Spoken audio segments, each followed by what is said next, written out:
लेते हैं इसी से जुड़ी बड़ी खबर, जहां बताएं स्वाति मालीवाल का लीगल मेडिकल टेस्ट होगा। जानकारी मिल रही है इस वक्त की, ये बड़ी खबर बता रहे हैं मेडिकल टेस्ट होगा।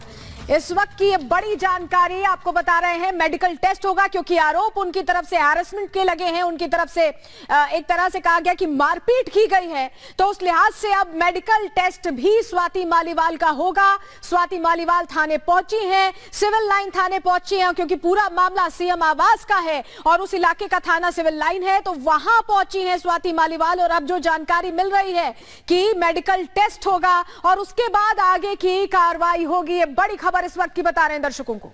तो अब मेडिकल टेस्ट करवाया जाएगा। मेडिकल टेस्ट के जरिए जानने का दरअसल ये प्रयास कि जो मारपीट के आरोप लगाए गए स्वाति मालीवाल की ओर से, क्या शरीर पर चोट के निशान है, जिस तरीके से उनकी ओर से बातें कही गई होंगी पुलिस को, जो उनका बयान होगा उसके आधार पर जो मेडिकल टेस्ट है वो करवाया जाएगा।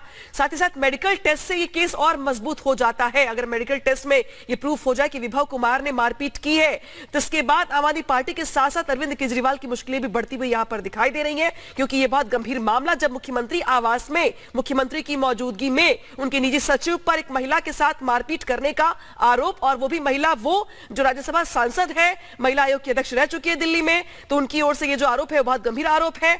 ऐसे में मेडिकल टेस्ट के बाद कम से कम पुलिस की ओर से जो एफआईआर दर्ज की जाएगी उसको लेकर के यहां पे तस्वीर साफ हो जाएगी। सीधे रुक करते जतिन का। जतिन, मेडिकल टेस्ट की बारी आ गई सामने। अब मेडिकल टेस्ट के जरिए जाने का दरअसल प्रयास ये होगा कि मारपीट की गई है या नहीं की गई है, किस किस लेवल पर की गई है। जतिन, क्या जानकारी मिल रही है? जी बिल्कुल, देखिए ये एक पुलिसिंग प्रोटोकॉल है कि अगर कोई भी शिकायत पुलिस को मिलती है तो सबसे पहला काम इसमें यही किया जाता है कि जो विक्टिम है उसका मेडिकल कराया जाए। हालांकि जब पीसीआर वैन सीएम हाउस पहुंची तो स्वाति मालीवाल वहां से चली गई, लेकिन उम्मीद यही है कि स्वाति मालीवाल जब रिटर्न कंप्लेंट देगी, और जाहिर सी बात है जब पीसीआर कॉल हुई है, अगर रिटर्न कंप्लेंट नहीं भी देती है तो पुलिस का भी एक काम है कि वो स्वाति मालीवाल से कॉन्टेक्ट करेंगी। उनकी पीसीआर के बारे में जो कॉल उन्होंने की उसके बारे में पुलिस की एक टीम स्वाति मालीवाल से मिलेगी। हालांकि जानकारी ये भी है कि स्वाति मालीवाल अब से कुछ ही देर में जो थाना है वहां पर पहुंचने वाली है, और police station civil lines police station के अंदर जाकर वो रिटर्न कंप्लेंट इस पूरे मामले में देंगी। जैसे ही रिटर्न कंप्लेंट दिल्ली पुलिस को मिल जाती है तो तुरंत सरकारी अस्पताल के अंदर ही स्वाति मालीवाल का जो मेडिकल टेस्ट है वो कराया जाएगा। स्वाति मालीवाल रिटर्न कंप्लेंट में जो बातें लिखेंगी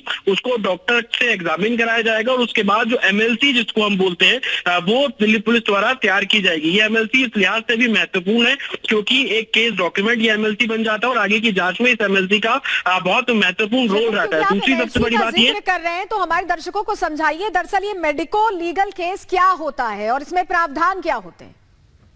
आज बिल्कुल देखिए, ये एमएलसी एक डॉक्टर के द्वारा बनाए जाने वाला डॉक्यूमेंट है। इस डॉक्यूमेंट में हर उस चीज का जिक्र किया जाता है जो कि विक्टिम के साथ इस पूरे मामले में हुआ है। मान लीजिए अगर किसी शख्स को मारा गया है और किस जगह पर मारा गया है तो उस जगह के बारे में प्रॉपर डिटेल जानकारी उस एमएलसी पर लिखी जा रही है। और इस केस में जो विक्टिम है वो स्वाति मालीवाल खुद है, जो कि राज्यसभा सांसद है। वो पुलिस को जो शिकायत में बताएंगी कि उनके किस बॉडी पार्ट पर इस तरीके से हमला किया गया है, तो उस बारे में एमएलसी के अंदर जिक्र किया जाएगा।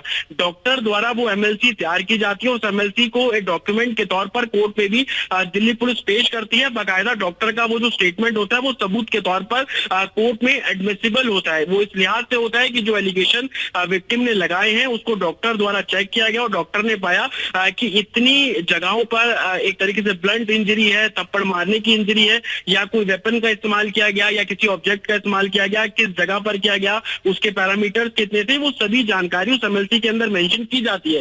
स्वाति मालीवाल अगर पुलिस स्टेशन नहीं भी आती तो पुलिस की एक टीम स्वाति मालीवाल के घर जाएंगी, उनसे संपर्क करेगी, उनसे रिटर्न कंप्लेंट उनके घर पर भी इस पूरे मामले में ली जा सकती है। क्योंकि पीसीआर कॉल इस मामले में की गई, बल्कि एक पीसीआर नहीं 2 पीसीआर कॉल की गई है। उन दोनों पीसीआर कॉल के बारे में स्वाति मालीवाल से दिल्ली पुलिस जानकारी लेगी। कुछ केसेस में ऐसा भी देखा जाता है कि अगर विक्टिम पुलिस के सामने नहीं आता बिल्कुल जतिन, आपके पास वापस लौटेंगे। शाजिया इल्मी हमारे साथ फोन लाइन पर जुड़ गई हैं, उनसे बात करते हैं। शाजिया जी, क्या कहेंगे, क्या रिएक्शन है आपका? देखिए किस तरीके से अरविंद केजरीवाल के घर से पीसीआर को कॉल किया जाता है, मारपीट की शिकायत की जाती है। देखिए इस पार्टी में इतनी ज्यादा गंदगी है और गंद है कि कुछ भी संभव है। आपस में इन लोगों के क्या डायनामिक्स रहे हैं इसका मुझे अच्छा अंदाजा है। और मैं ये बात पूर्व आम आदमी पार्टी की फाउंडर होने के नाते रखना चाहती हूँ कि विभव कुमार जो है वो कुछ भी कर सकते हैं।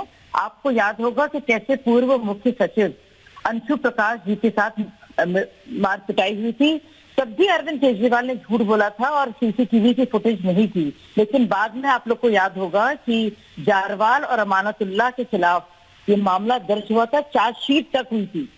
तो कुछ भी कर सकते हैं। और अभी स्वाति मालीवाल विदेश से लौट कर आई हैं, राज्यसभा की एमपी हैं, अंदर के जो डायनामिक्स हैं इनके इतने गड़बड़ाए हुए हैं कि आपस में इनका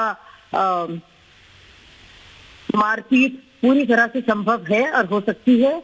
और मुझे लगता है कि इसकी तस्दीक करनी चाहिए, इंतजार करना चाहिए, लेकिन ये बहुत ही गंभीर आरोप हैं। लेकिन मैं इनको आसानी से इन पर यकीन भी कर सकती हूँ। शाजिया जी, अभी तक ऐसा रहा है कि कोई भी आरोप लगते हैं आम आदमी पार्टी पर, कोई भी बात होती तुरंत एक प्रेस कॉन्फ्रेंस होती है। 10 बजे आरोप लगाए हैं यहाँ पर स्वाति मालीवाल ने, लेकिन अभी तक आम आदमी पार्टी की तरफ से कोई नेता बाहर आकर ये नहीं बता रहा है कि आखिर हुआ क्या है सीएम हाउस के अंदर।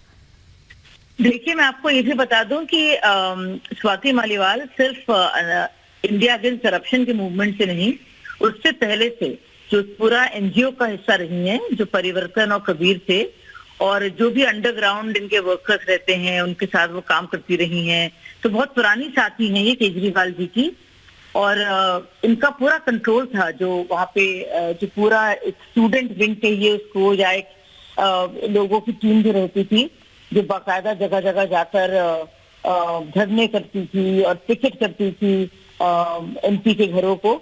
तो ये इसका हिस्सा रही है और काफी सक्रिय इनकी भूमिका रही है। जो बातें बता रही हैं, अब दरअसल ये बहुत गंभीर मामला है और लगता है ऐसा जैसे कि जिस तरीके से एफआईआर को लेकर बातें निकल के सामने आ रही हैं, आने वाले दिनों में मुश्किलें बढ़नी दिखाई दे रही हैं आम आदमी पार्टी के लिए। फिलहाल शुक्रिया तमाम बातचीत के लिए।